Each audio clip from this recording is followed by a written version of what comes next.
अऊज़ु बिल्लाहि मिनश शैतानिर रजीम। बिस्मिल्लाहिर रहमानिर रहीम। वल फज्रि वलयालिन अश्रिन वश्शफ़्इ वल वत्र वल्लैलि इज़ा यस्र हल फी ज़ालिका क़समुल लिज़ी हिज्र अलम तर कैफ़ फ़अल रब्बुक बिआद इरम ज़ातिल इमाद अल्लती लम युख़लक़ मिस्लुहा फ़िल बिलाद वसमूद अल्लज़ीना जाबुस्सख़्र बिलवाद वफ़िरऔन ज़िल औताद अल्लज़ीना तग़ौ फ़िल बिलाद फ़अक्सरू फ़ीहल फ़साद फ़सब्ब अलैहिम रब्बुका सौत अज़ाब इन्न रब्बका लबिल मिरसाद सदक़ल्लाहुल अज़ीम। बुजुर्गों, प्यारे भाइयों, गुज़श्ता हफ्ते हमारी बात चल रही थी सूरे बलद के अंदर के बारे में कि अल्लाह ताला ने उसके रास्ते में खर्च करने के मुख्तलिफ तरीके बतलाए। गुलाम को आज़ाद करना, कहत के ज़माने में गरीबों को खिलाना, करीबी रिश्तेदार यतीम को खिलाना, खाक नशीन मिस्कीन को खिलाना। फिर अल्लाह ताला फरमाते हैं कि फिर क्यों ऐसा नहीं हुआ कि वो ईमान लाता, सब्र की वसीयत करता और एक दूसरे पर रहम की वसीयत करता। तो देखिए, अल्लाह ताला ने खर्च करने के साथ तीन चीज़ों को बतलाया: ईमान, सब्र और रहम। तो बात यह है कि खर्च आदमी उसी वक्त तक कर सकता है अल्लाह के रास्ते में जबकि अल्लाह पर ईमान हो और सब्र भी हो। जिसके पास सब्र नहीं होगा वो खर्च नहीं करेगा। सब्र का क्या मतलब? किससे सब्र करे? सब्र का मतलब ये है कि गलत तरीके से माल न लावे, उससे सब्र करे। गलत तरीके से माल कमाएगा तो गलत तरीके पर जाएगा, अच्छे तरीके से कमाएगा तो अच्छे तरीके पर जाएगा, अच्छे रास्ते पर जाएगा। तो सब्र की जरूरत पड़ती है खर्च करने के अंदर। माले हराम से बचने के सब्र करना, यानी माले हराम से बचे, ये भी एक सब्र है। और नफसानी लज्जतों में खर्च न करे आदमी। इसराफ, जिसको इसराफ की आदत होती है ना, वाहियात खर्च करने की, उसको बहुत कम तौफीक होती है अल्लाह के रास्ते में खर्च करने की। बाद लोग ऐसे होते हैं कि गलत जगह पे $1 के लिए भी तैयार नहीं होंगे, लेकिन जब अल्लाह के लिए खर्च करने की आएगी तो वो हजारों को भी नहीं देंगे। समझे? इसलिए दो चीजों को अच्छा, जिस आदमी के अंदर रहम नहीं है वो भी नहीं खर्च करेगा। तो खर्च करने के लिए दो चीजों को बताया कि सब्र करना और दूसरे को रहम की वसीयत करना। अच्छा, तो जो लोग ये करते हैं उनको अल्लाह ताला ने फरमाया कि उलाइका अस्हाबुल मैमना, वो राइट साइड वाले, राइट साइड वाले। उनको क्यों राइट साइड वाले कहा? उसकी कई वजह है। इसलिए कि जो आदमी सब्र की वसीयत करेगा, एक दूसरे को सब्र समझाएगा, रहम समझाएगा, तो जो लोग उस पर अमल करते रहेंगे इस अमल का सवाब उसको मिलता रहेगा। जब सवाब मिलता रहेगा तो वो जन्नत में जाएगा, और जन्नत में जाने वालों को राइट साइड वाले कहा गया है। Right side. एक वजह ये भी है उनको राइट साइड वाले कहने की कि मैं और आप आलम अरवाह के अंदर हमारी रूहें थी। कैसे अल्लाह ताला ने रूहें बनाई? आदम अलैहिस्सलाम की पुश्त के ऊपर अल्लाह ताला ने अपनी कुदरत से हाथ मारा, उसकी शायान शान, मेरे और आप जैसा तो अल्लाह का हाथ नहीं है, उसके कुदरत है, उस कुदरत से हाथ मारा तो राइट साइड से सारी रूहें निकल पड़ी, जो कयामत तक आने वाली है रूहें वो निकल गई, और वो रूहें थी जो पाक है। दूसरा हाथ मारा लेफ्ट साइड पे तो नापाक रूहें निकल पड़ी। तो ये जितने भी जन्नत में जाने वाले हैं उनको जो रूहें मिली वो इधर वाले, इसलिए उनको असहाबे मैमना कहा। एक वजह उनको असहाबे मैमना कहने की ये भी है कि जो जन्नत में जाएगा उसको नामा आमाल राइट हैंड में दिया जाएगा। असल में ये जो हाथ है सीधी जानिब वो बरकत वाला कहलाता है, इसको यमीन कहते हैं अरबी में। यमीन के युग्न के माना बरकत, इसलिए कहा कि अच्छे काम इस हाथ से करो, अच्छे काम, और अगर गंदे काम है सफाई के तो उसके लिए ये हाथ इस्तेमाल करो। इसको शिमाल कहते हैं, इसको यमीन कहते हैं।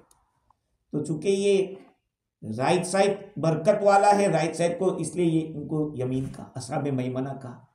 और एक वजह ये भी है कि कल क़यामत में जन्नती कहाँ होंगे, अर्श अजीम की राइट साइड पर होंगे। अल्लाह ताला का जो अर्श लगा होगा इस अर्श की राइट साइड पर जन्नत वाले होंगे, इसलिए उनको असहाबे मैमना कहा।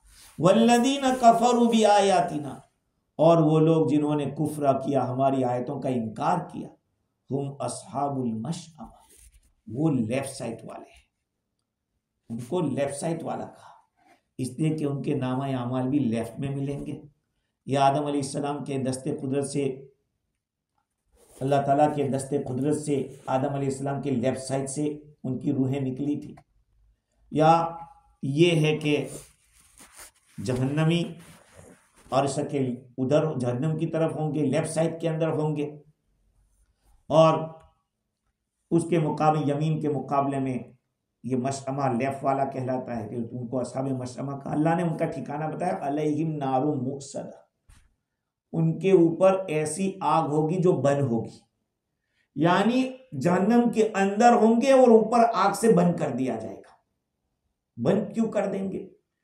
ताकि बाहर की हवा से ये जो गर्मी है वो कम ना हो जाए। जो आग होगी गर्मी से जो गर्म भाप है वो बाहर निकलेगी तो क्या हो जाएगा, थोड़ी ठंडी हो जाएगी, या एक बाहर की ठंडी हवा अंदर आ जाएगी। तो कहा कि एक दफा अंदर जब दाखिल कर देंगे इन कुफ्फार को तो फिर निकलने की बात नहीं होगी, ऊपर से आग को बंद कर दिया जाएगा। अच्छा, अब एक बात ये थी कि सबर का, जो सबर की बात कही कि जिसमें सबर होगा वही खर्च करेगा। तो कभी कभी ऐसा होता है कि बाद लोगों के दिल सख्त होते हैं और वो क्या सोचते हैं कि सबर कर रहा हूं, ये सोचता है कि मैं सबर कर रहा हूं। पता कैसे चलेगा?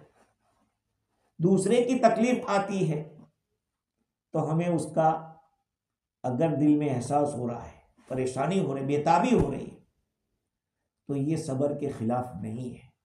अपना जब मामला आता है तो उसमें थोड़ा जमना पड़ता है, इस्तिकलाल और साबित रहना पड़ता है, हाँ ये सबर है। दूसरे के मामले में आदमी का इमोशनल होना चाहिए है? आज क्या हो रहा है दुनिया के अंदर, जो हो रहा है गजा के अंदर और लेबनान के अंदर, जो कुछ हो रहा है, हमारा दिल कैसा हो रहा है, बेताब हो रहा है कि नहीं? इसलिए कहते हैं कि सब्र का फी मुसीबती का खैरुम मिन जज़ई का व जज़उ का फी मुसीबती अखी का खैरुम मिन सब्री का। तेरा अपनी मुसीबत में सब्र करना ये बेहतर है जजा फजा करने से, शिकायतें करने से, और अपने भाई की मुसीबत में घबराना और परेशान होना ये बेहतर है सब्र करने से। समझ रहे हैं? दूसरे की बात पर तो हम सब्र कर सकते हैं, अपनी बात पे सब्र नहीं होता है, ये मुश्किल है। अपनी बात में तो जजा फजा होता है, हम घबरा जाते हैं और क्या क्या बोलने लगते हैं, और दूसरे के मामले अरे यार सब्र करना चाहिए, ये इंसानी फितरत है। लेकिन वही है कि आदमी अपने मामले में थोड़ा जमे, सब्र करे।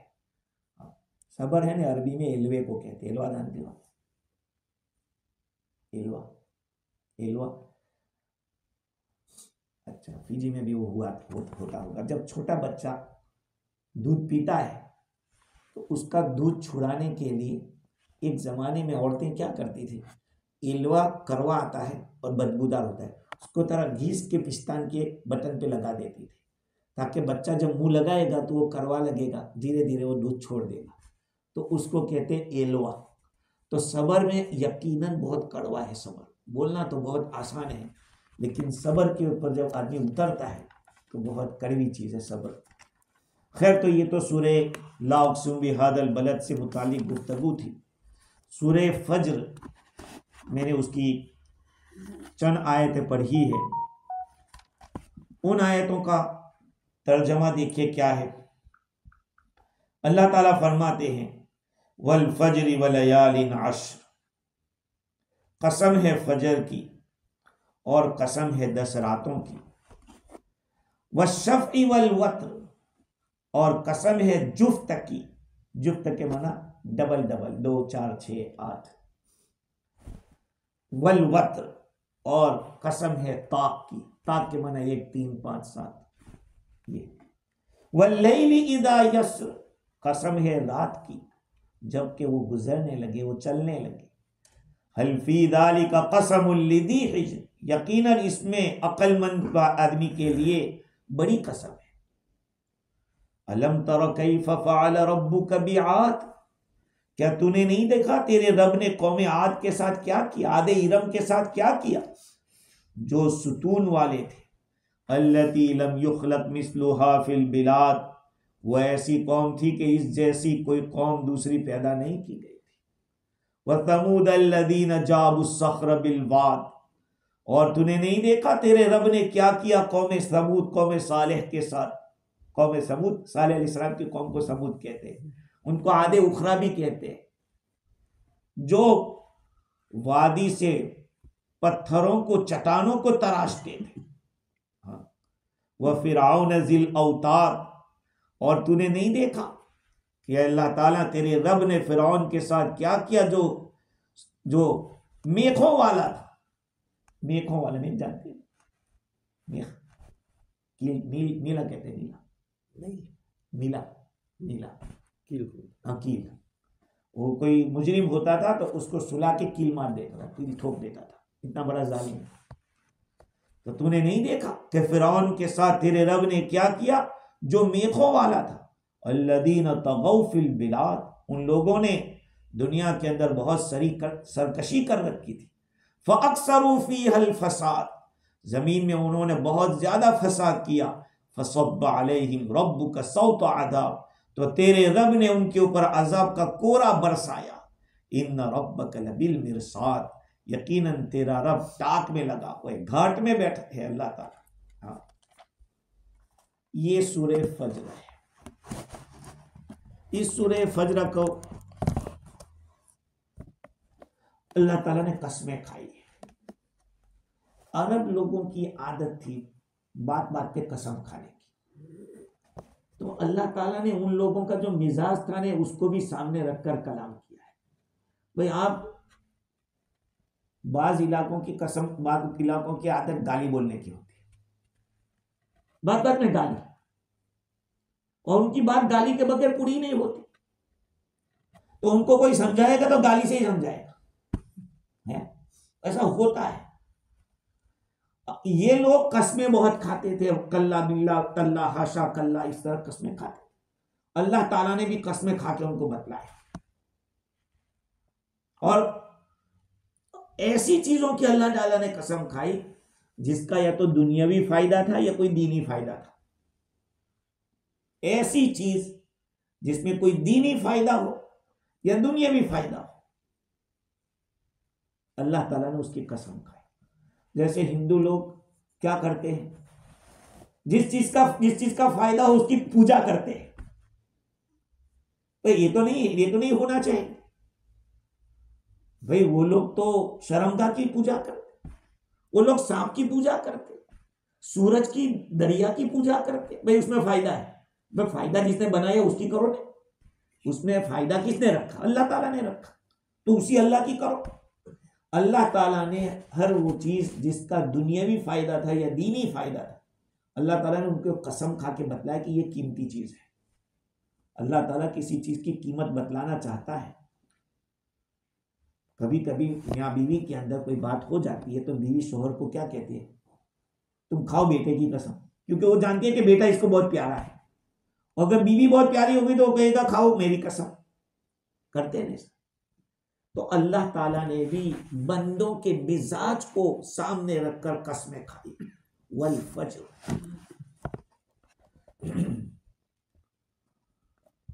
और कसम खाकर क्या होता है? एक तो वो दलील होती है अल्लाह की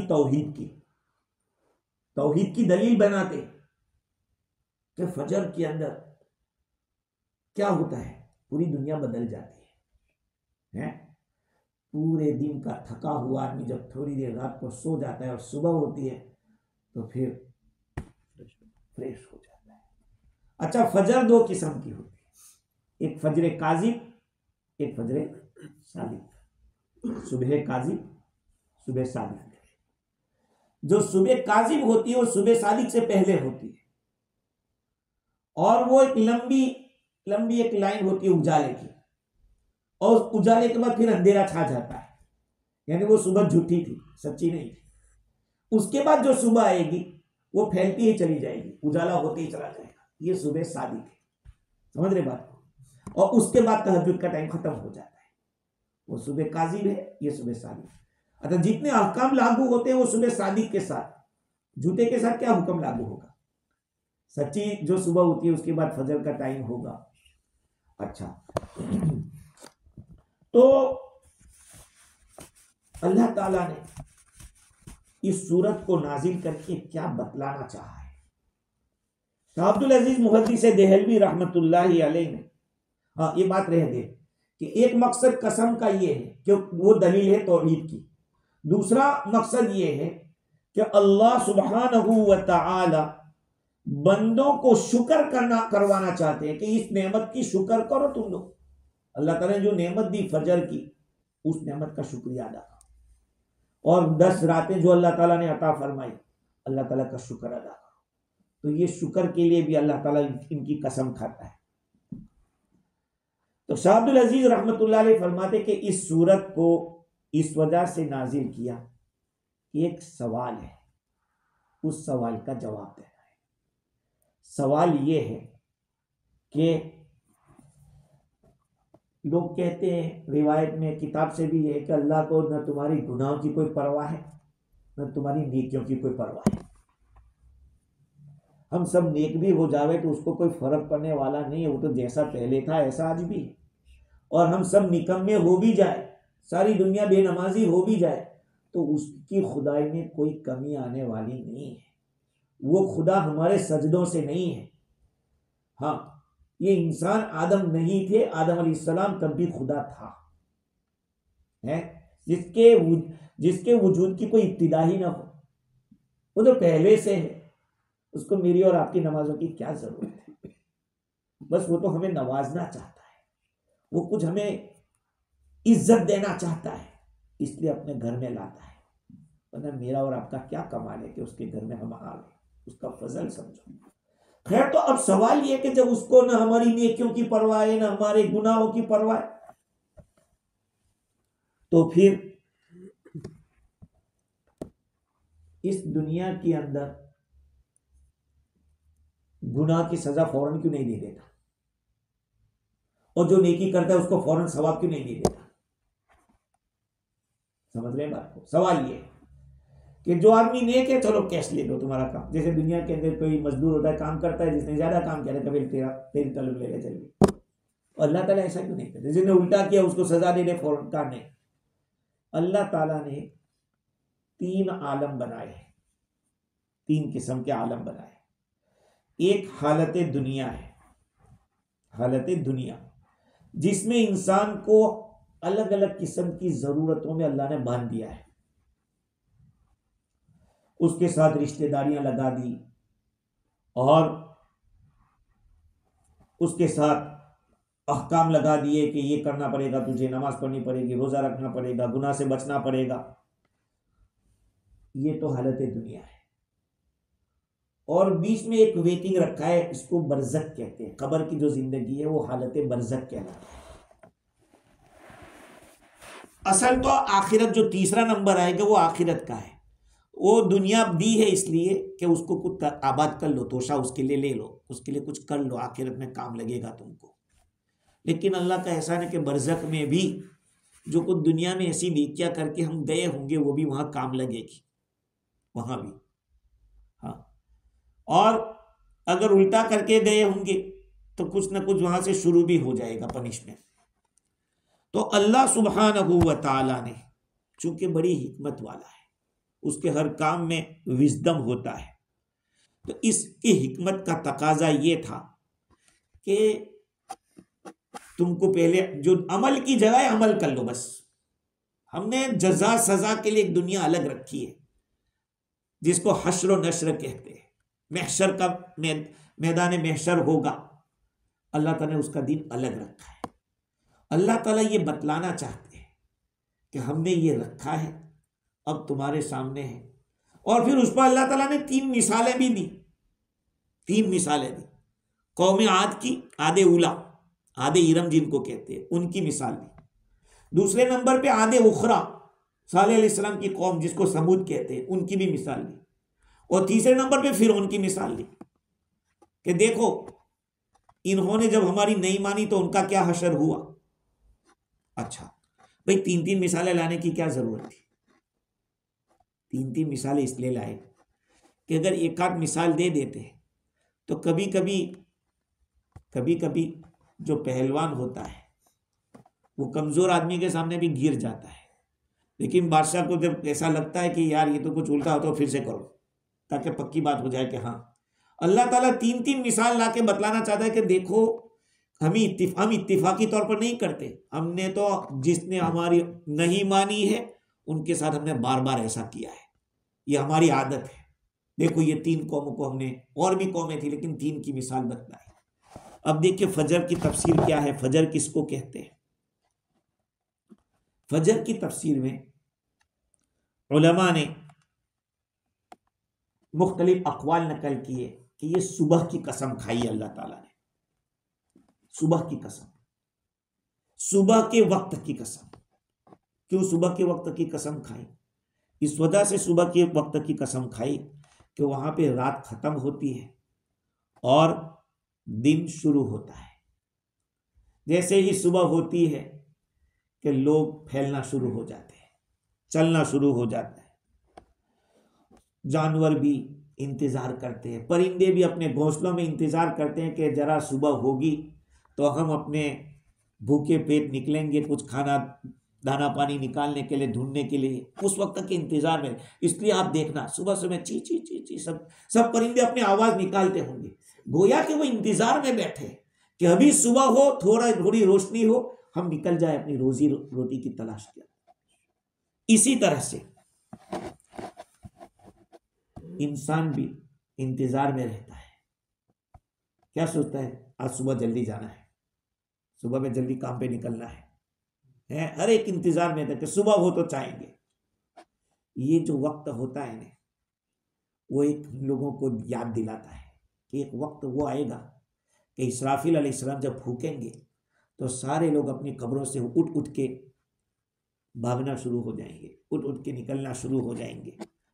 तो ये मुर्दों के अपने कब्रों से निकलने के का एक जो मंजर होता है उसका एक नमूना है। और इसी तरह से बीमार आदमी बीमार हुआ है तो रातों रात अगर बर्दाश्त कर सका है, सुबह ले लूंगा दवाई, वो भी सुबह का इंतजार करता है। पेशावर आदमी वो भी सुबह का इंतजार करता है। अलगर्ज हर तबके का आदमी सुबह के वक्त का इंतजार करता है। तो अल्लाह ताला ने उसकी कसम खाई। बाज़ मुफस्सिरीन ने कहा कि सुबह की कसम खाई, लेकिन दिन का वक्त यानी पूरे दिन की अल्लाह ताला ने कसम खाई। खैर, तो अब दूसरी बात, बाज़ों ने कहा कि फजर की नमाज की कसम खाई अल्लाह ताला ने, वल फजर, फजर की नमाज की कसम क्यों खाई? इसलिए कि फजर दिन की सबसे पहली जो नमाज है वो फजर की है। मन सल्लल बरदैनी दखलल जन्नह, जो दो ठंडी नमाजों को पढ़ेगा वो जन्नत में जाएगा। मन सल्ला सलातल फज्र फहुव फी जिम्मतिल्लाह, जो फजर पढ़ लेगा वो अल्लाह के जिम्मे में चला जाएगा, अल्लाह ताला के प्रोटेक्शन में चला जाएगा, अल्लाह की हिफाजत में चला जाएगा। तो फजर की नमाज की बड़ी कीमत है, अल्लाह ताला ने इसलिए उसकी कसम खाई। दूसरी बात यह है कि फजर की नमाज का जो वक्त होता है उसमें रात के फरिश्ते और दिन के फरिश्ते जमा होते हैं। रात वाला है जा रहा है अपनी ड्यूटी पूरी करके, और दिन वाले आ जाते हैं अपनी ड्यूटी पूरी करने के लिए। यार कभी आज तक देखा नहीं है, हमने देखा नहीं, नबी ने बता दिया, हमारा ईमान है कि बिल्कुल 100% बात सही है। हम अल्लाह ताला ने जो निज़ाम चलाया है दुनिया के अंदर, आप देखते हैं एक कैमरा का सिस्टम है, वो हमें कैच कर रहा है, हमें पता नहीं है, बस ऐसे ही समझो। ये साइंस से हम लोगों को पता चल रहा है कि बहुत सी चीज़ें हो रही लेकिन हमें उसका एहसास नहीं है। अल्लाह ताला की अनसीन मखलूक जो फरिश्ते हैं आते हैं जाते हैं, आते हैं जाते हैं, अपना काम करके जाते हैं। तो ये फजर का वक्त बहुत ही ज़्यादा कीमती है, इसलिए अल्लाह ताला ने उसकी कसम खाई। इन्न कुरान अल फजरी कान मशहूदा, फजर का पढ़ना ये फरिश्तों की हाजिरी का टाइम है। तीसरा कौल ये है कि इससे मुराद कोई एक खास दिन की फजर मुराद है। अल्लाह ताला ने जो कसम खाई है एक खास दिन की फजर है। वो क्या? उसमें या तो बकरीद का जो दिन होता है यौमुन नहर, उस दिन बहुत बड़ा कीमती दिन होता है। हाजी कितने कितने अमाल करता है उस दिन, है, कंकरी मारता है, फिर ज़बाह करता है, सर कंकरी मारेगा, फिर ज़बाह करेगा, सर मुड़ाएगा, तवाफ़े ज़ियारत करेगा, कितने काम। इसलिए बाज़ हज़रात ने कहा कि उससे मुराद वो है यौमुन नहर की फजर। बाज़ों ने यह कहा कि ज़िलहज्जा की फजर है, इसलिए कि उसके फौरन बाद वलयालिन अशरा आ रहा है, 10 रातों की कसम आ रही है। बाद हजरात ने कहा कि उससे मुहर्रम की फजर मुराद है, इसलिए कि हर साल के अंदर जो पहला दिन आता है वो हर साल के अहकाम, जैसे रोज़ा है, हज है, ज़कात है, वो सब की शुरुआत वहीं से गिना जाता है। मुहर्रम आएगा, फिर सफ़र आएगा, तो असल शुरुआत मुहर्रम से होती है सालों के गिनने की, इसलिए मुहर्रम की कसम खाई। बाद हजरात ने यह कहा कि फजर के माने फूटना, फूटना, चश्मा जो फूटता है, पानी जिससे निकलता है, का उसकी कसम खाई गई है, इसलिए कि पानी इंसान की मखलूक की ज़िंदगी है, पानी के बगैर आदमी या कोई भी ज़ीरो होता है वो जी नहीं सकता।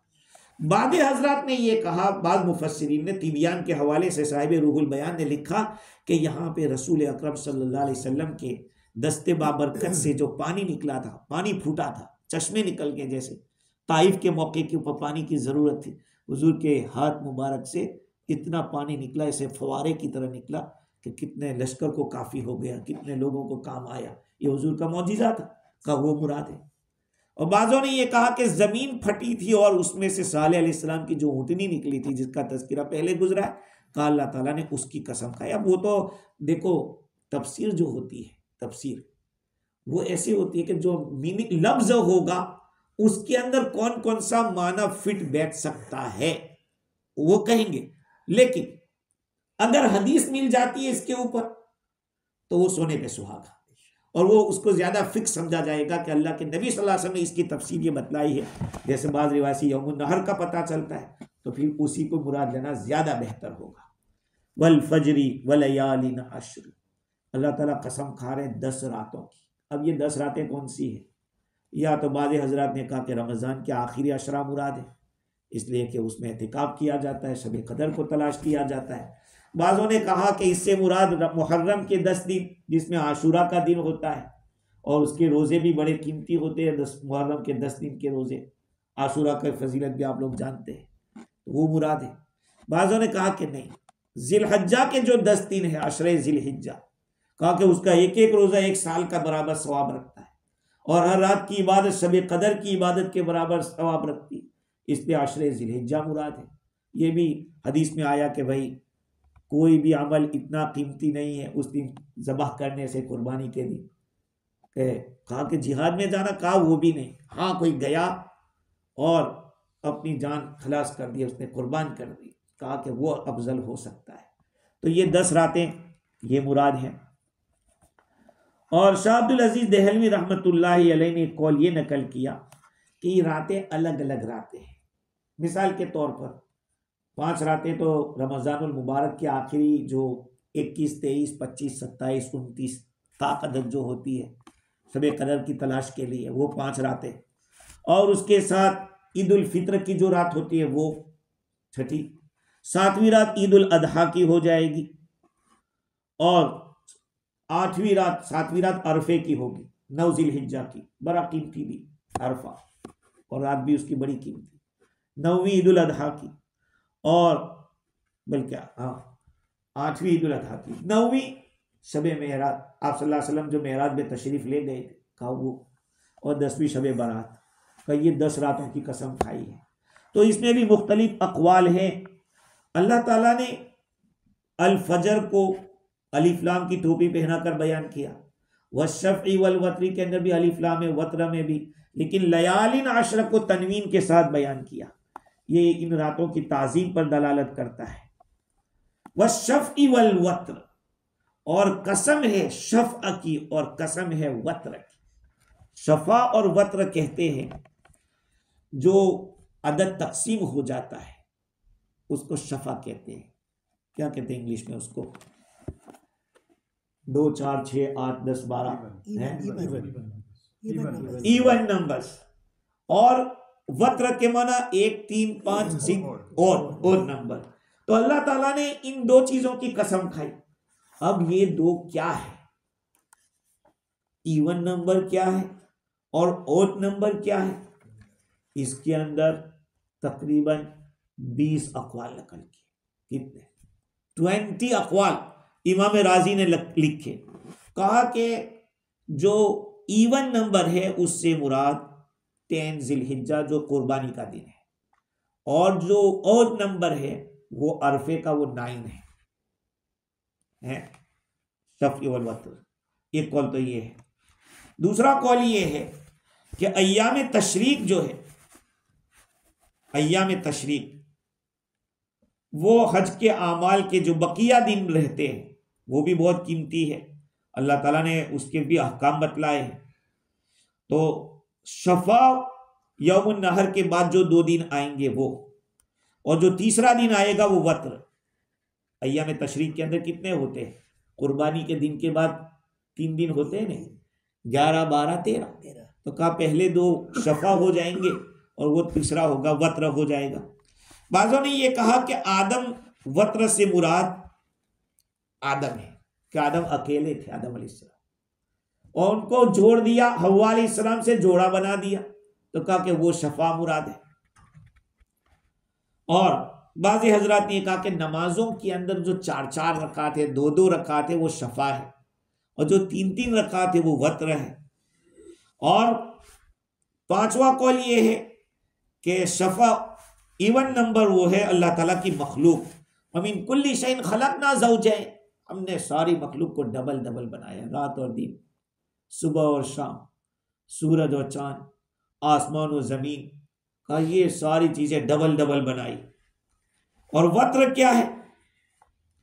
कहा कि वत्र तो अल्लाह ही है, अल्लाह के सिवा कोई है ही नहीं, अकेला है, अकेला तो वही है। और बाद हजरात ने कहा कि मखलूकात में से हर चीज़ डबल और सिंगल होती है, कोई भी खाली नहीं, कहीं ना कहीं डबल होगा, कोई सिंगल होगा, इस तरह से। बाद हजरात ने कहा कि जो इवन नंबर है उससे मुराद जन्नत के दरजात है। जन्नत के दरवाजे कितने हैं? 8 है। और ओड नंबर जहन्नम के दरवाजे 7 है। इसका क्या मतलब? जन्नत में जाने वाले ज्यादा होंगे। जन्नत बड़ी है इसलिए उसके दरवाजे ज्यादा हैं 8, और जहन्नम वो तंग होगी, जाने वालों के लिए भी थोड़ी तकलीफ हो, इसलिए उसको, और अल्लाह की जो रहमत है वो ज्यादा है, इसलिए जन्नत के 8 दरवाजे, और उसका रहमत के मुकाबले में जो गजब है वो कम है, इसलिए जहन्नम है अल्लाह ताला के गुस्से का मजहर है, वहां अल्लाह का गुस्सा दिखेगा। तो इस तरह से तकरीबन 20 अक़वाल नकल किए। बाज़ों ने कहा कि देखो 2 सजदे होते हैं, रुकू 1 होता है, तो इवन नंबर से मुराद वही सजदे होंगे और ओड नंबर से मुराद रुकू होगा। और बाज़ों ने ये कहा कि महीना कभी 30 का होता है, कभी 29 का होता है। तो इस तरह से अल्लाह ताला ने कसम खाई है। और वश्शफ़ी वल्लैलि इज़ा यसर, अल्लाह ताला कसम खा रहे रात की जबकि वो चलने लगे, जाने लगे। अक्सर मुफस्सिरीन ये फरमाते हैं कि यहाँ मुराद रात का चलना है या रात में चलना। सरा यसर का जो लफ्ज़ है उसके अंदर रात में चलने का माना भी होता है और खुद के चलने का, इसलिए कि हुजूर सल्लल्लाहु अलैहि वसल्लम की जो मेराज को अल्लाह ताला ने बयान किया वह इसरा का लफ्ज़ आया है, तो वो इसी से लफ्ज़ बना है। और अक्सर मुफस्सिरीन ये फरमाते हैं कि यहाँ वल्लैलि इज़ा यसर से मुराद कोई भी रात, इसलिए कि अल्लाह ताला की नेमत में से ये भी है कि रात आती है, उसके जाने के बाद दिन आता है, फिर रात आती है। अगर रात ही रात होती या दिन ही दिन होता तो बड़ी परेशानी हो जाती, लेकिन अल्लाह ताला ने इसको अलग आगे आते जाते रखा है, एक के बाद एक आता है, दूसरा जाता है। वल्लैलि इज़ा यसर हल फी ज़ालिका क़समुन लिज़ी हिज्र, यकीनन इसके अंदर अकल वालों के लिए बड़ी कसम है। इन चीज़ों के अंदर गौर व फिक्र करो। अल्लाह ताला ने जो कस्में खाई है वो अल्लाह ताला ताकीद करना चाहता है कि हमने कस्में खाई वो बेकार नहीं खाई है। जो अक्लमंद आदमी होगा अगर सोचेगा तो उसको पता चल जाएगा कि इन चीज़ों में अल्लाह ताला ने अजीबो गरीब चीज़ें रखी है, रात में भी और दिन में भी। आदमी को खुशी मिलती है जिस दिन उसको बहुत याद करता है, जिस रात उसको खुशी मिलती है उस रात को बहुत याद करता है। तो ये अल्लाह ताला की मखलूक़ात है। और बाज़ों ने ये कहा कि इसके ऊपर रब का मतलब ये कि फजर के रब की कसम, 10 रातों के रब की कसम, ये मुराद है। बाज़ हज़रात ने ये कहा अलम तर कैफ़ फ़अल रब्बुका बिआद इरम ज़ातिल इमाद। देखो अब वो 3 मिसालें शुरू हो रही है। चूंकि आदे इरम जो है उसका किस्सा कुरान में सिर्फ 2 ही जगह आया है, आदे इरम और आदे उखरा, जिसको सालेह अलैहिस्सलाम की कौम भी कहते हैं, उसका तज़किरा तो बार बार आया है। इसलिए हमको चाहिए कि हम लोग ये जो आदे इरम का वाक़या है उसको तफसील से समझें कि वो वाक़या क्या था और वो कौन सी कौम थी, कहाँ की रहने वाली थी। तो आद एक आदे कदीमा है और एक आदे उखरा है। हजरत नूह अलैहिस्सलाम की औलाद में औस जो है उसका बेटा आद था, और उनको आदे इरम भी कहते हैं। इरम उनका दादा था, या ये कि जिस जगह पर वो रहते थे उस शहर का नाम इरम था, तो दादा के नाम पर रखा, या वतन जो था ये मकाम आदना के करीब में था। और दूसरा जो आद है वो किसी और शख्स की औलाद है जिनका नाम भी आद था, इसलिए ये फर्क करते हैं कि आदे ऊला, ये आदे ऊला जो है उनकी जो जगह थी वो अहकाफ के पास। आप लोग 26वें सिपारे में जो एक सूरत आती है सूरतुल अहकाफ, हाँ, तो वो अहकाफ एक जगह का नाम का, इनकी बस्ती वहां पर थी, उन्हीं के करीब थे। तो आदे उला का किस्सा अल्लाह ताला ने कुरान मजीद में 2 जगह बयान किया, एक तो यहां पर और दूसरा सूरह वन नजमी इदा हवा में। वह अहलका आदनिल उला, आदे उला को अल्लाह ताला ने हलाक कर दिया। तो ये फर्क करने के लिए आद और समूद कहते हैं। ये लोग यमन के मुल्क पर अपने जोर और कुव्वत से काबिज हो गए थे। आदे उला, उसमें 2 बादशाह गुजरे हैं। एक का नाम तो आप जानते हो, अभी सब बोल दिया। एक का नाम शदीद था और एक का नाम शद्दाद था। एक का नाम शद्दाद था और एक का नाम शदीद था। ये दोनों जमीन के ऊपर बड़े हिस्से पर उनकी बादशाहत चलती थी और लश्कर और खजाने बहुत ज्यादा जमा किए थे। जब शदीद मर गया तो उसका जो भाई शद्दाद था उसने अपने भाई की सल्तनत पर भी कब्जा कर लिया और खूब आगे बढ़ गया। बल्कि आजू बाजू के जितने भी बादशाह थे 400, वो सब उसके ताबे हो गए थे और किसी की ताकत नहीं थी कि उनका मुकाबला कर सकते।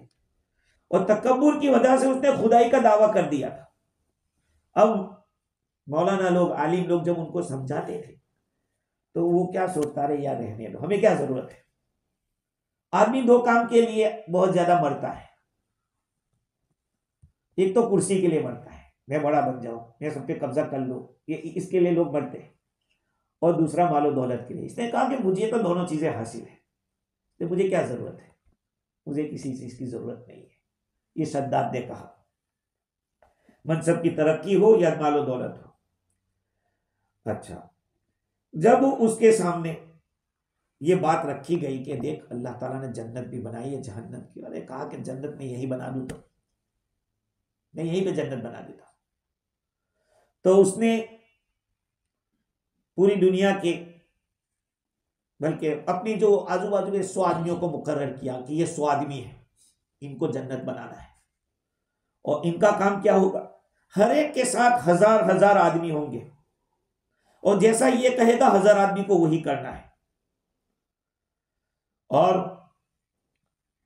उसने पूरी दुनिया में हुक्म भेज दिया कि जिसके पास जितनी चांदी हो, जितना सोना हो, सब यहां जमा करें और जमीन के अंदर भी जहां कहीं सोना चांदी उसकी ईंटें बनाए। उसने अदन के एक शहर के अंदर 10 कोस, जो कोस होता है ना, वो कई किलोमीटर का होता है, कई किलोमीटर का होता है। हाँ, तो उसने कहा कि 10 कोस इधर, 10 कोस इधर, ऐसे चारों तरफ से 10-10 कोस की जमीन, माइल से हो सकता है, हाँ, तो उतना कहा कि इतनी जमीन एक्वायर कर दी उसने। और उस जमाने के जो गज थे उससे 500 गज की उसने दीवारें चुनना शुरू किया कि 500 गज, हमारा तो इतना सा होता है, वो इतने से थोड़ी थे। उनका सबसे छोटा आदमी था ने, वो 12 गज का होता था, सबसे छोटा आदमी 12 गज, यानी इसको 12 मरतबा ले जाइए। ये है ने, आदम अलैहिस्सलाम 60 गज के थे, इतने लंबे थे। लेकिन जैसे ये जो क्रोप धीरे धीरे छोटे छोटे होते इतने हो गए। एक बादशाह के जमाने के अंदर देखा गया कि गेहूं का दाना इतना बड़ा था जैसे कि खजूर की गुठली, खजूर के जो सीड होते हैं वो कितना बड़ा होता है, इतना बड़ा गेहूं का दाना होता था। तो अब ये धीरे धीरे धीरे हमारी तरह, हम भी तो 6 फीट तक के हो गए, 5 फीट के, बस ऐसे। उस जमाने में सबसे छोटा आदमी 12 गज का होता था। अच्छा, उसने ये कहा था कि दीवारें भी ऐसी हो कि आफताब जब निकले ना सूरज, तो उसकी चमक से वो पूरा चमकना चाहिए।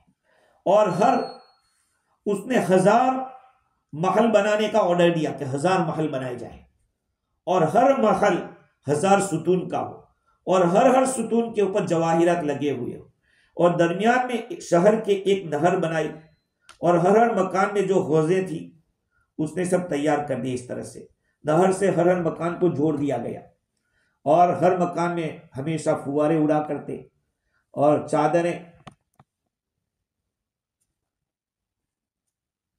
उड़ा करते थे और चादरें छोटा करती थी और हौजें, और ये मतलब ये कि कपड़े इस तरह से बिछा दिए, कभी बढ़ते हैं कभी छोटे होते थे। और सहन उन नहरों के जो याकूत और जबरदस्त मरजान नीलम ऐसे पत्थर से कीमती और मोतियों से उन्होंने बनाए। नहरों के दरख्त के किनारे पर दरख्त लगाए और जड़ें भी सोने की, शाखें और पत्ते ज़मुर्रद के, फल मोती के और दूसरे जवाहिरात के बनाकर लटकाए थे। दुकानों और दीवारों को मुश्क और जाफरान और अंबर और गुलाब से उसने तैयार कराया था। खूबसूरत खुश आवाज जानवर याकूत और जवाहिर के बनवा कर दरख्तों पर बिठाए थे। मतलब ये कि ये जो जन्नत है उसने उसका पूरा एक ऐसा, अभी बाकी है बहुत कुछ, उसने पूरा इस तरह से प्लान बनाया, और बनाने के बाद आगे क्या होता है इंशाल्लाह आइंदा उसको जिक्र करेंगे। अल्लाह ताला मुझे भी और आपको भी दीन की सही समझ दे, कुरान मजीद से वाबस्ता रखे। सुभान अल्लाह।